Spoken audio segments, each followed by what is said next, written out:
Hinamo naman ni Pangulong Bongbong Marcos ang puganteng si Pastor Apollo Kibuloy na magpakita na. Giit ni PBBM, imbes na questionin ang 10 milyong pisong pabuya, harapin na lang niya ang batas. Nasa frontline ng balitang yan si Ria Fernandez.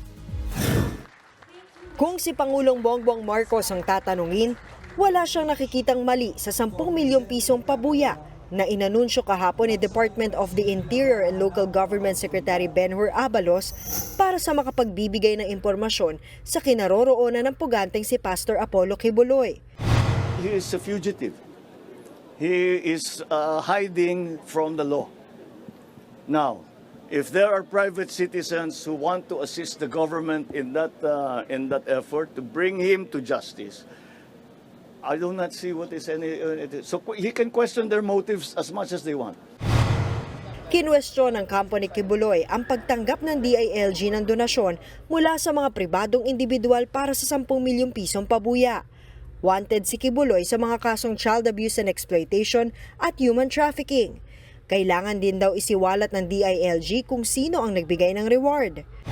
Dapat po malaman natin ang motibasyon ng mga taong yan kung bakit parang pinapauna nila yung warrant ni Pastor Kibuloy sa napakalaking pabuya when there are other persons accused of equally grave or even graver offenses na hindi naman ganyan kalaki ang pabuya. Git naman ng Pangulo, Bakit hindi?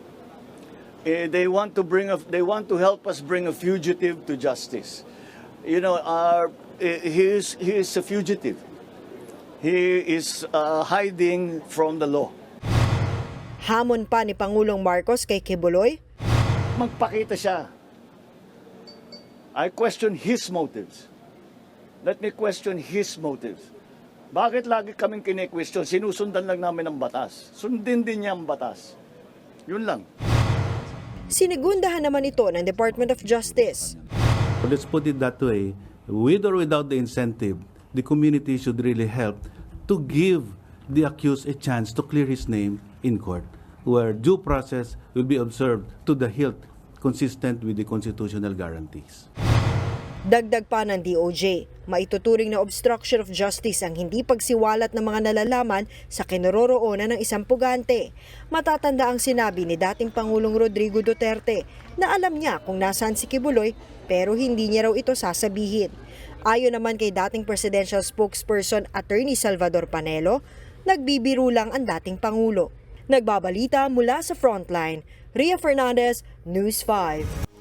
Mga kapatid, Mean Los Baños po. Huwag magpahuli sa mga balita at impormasyong dapat ninyong malaman. Para sa mas malawak na balitaan at diskusyon, mag-follow at mag-subscribe sa social media pages ng News 5.